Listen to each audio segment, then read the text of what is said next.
ನಿಮ್ಗೆ ಎಷ್ಟು ಬೇಗ ಕೆಲಸ ಮಾಡಿ ಕಂಪ್ಲೀಟ್ ಮಾಡಿ ಕೊಡ್ತೀನಿ, ಅದ್ರ ಮೇಲೆ ನನಗೆ ಇನ್ನೊಂದು 10 ಕೆಲಸ ಬರ್ತವೆ. ಈ ಒಂದು ನಂಬಿಕೆ ಮೇಲೆ ನಾನು ಒಪ್ಕೊಂತ ಇದ್ದೆ ಕೆಲಸನ. ಅದೇ ನಂಬಿಕೆ ಮೇಲೆ ಅವ್ರು ಕೊಟ್ಟರು 15 ಲಕ್ಷ ಅಡ್ವಾನ್ಸ್ ತಗೊಂಡು 1 ಕೋಟಿ ಕೆಲಸ ನಾನು ಮಾಡ್ತಾ ಇದ್ದೆ. ಕೈಯಿಂದ ಒಂದು 15 ಲಕ್ಷ ಸಾಲ ಮಾಡಿ ಅಂಗಡಿಯವ್ರಿಗೆ ಹೇಳಿ ಮಟಲ್ ತರಿಸಿ ಹಾಕ್ಸಿ ಕೆಲಸ ಮಾಡ್ತಿದ್ದೆ.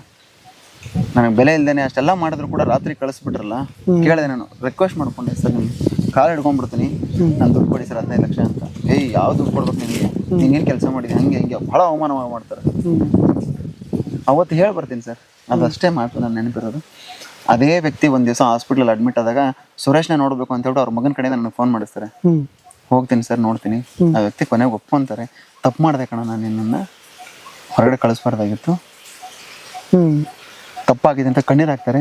ಅವರೇ ಅವತ್ತು ನಾನು ಹೋಗ್ಬೇಕಾದ್ರೂ ಹಂಗೆ ಹೋಗಿರ್ತೀನಿ, ಒಳ್ಳೆ ಗೋಲ್ಡ್ಗಳು ಹಾಕೊಂಡು ಚೆನ್ನಾಗಿ ಹೋಗಿರ್ತೀನಿ, ಗೋಲ್ಡ್ ಸೂರಿ ಅಂತ ಕರೆದು ಬಿಡ್ತಾರೆ. ಇಷ್ಟೇ ಮಾಡ್ತಾರೆ ಸರ್, ಗೋಲ್ಡ್ ಸೂರಿ ಅಂತ ಕರೆದು ಬಿಡ್ತಾರೆ. ಅದೇ ಕೊನೆ ಸರ್. ಅವ್ರು ಅವತ್ತು ಇಲ್ಲ, ಇವಾಗ ಅವರು. ಹೌದಾ?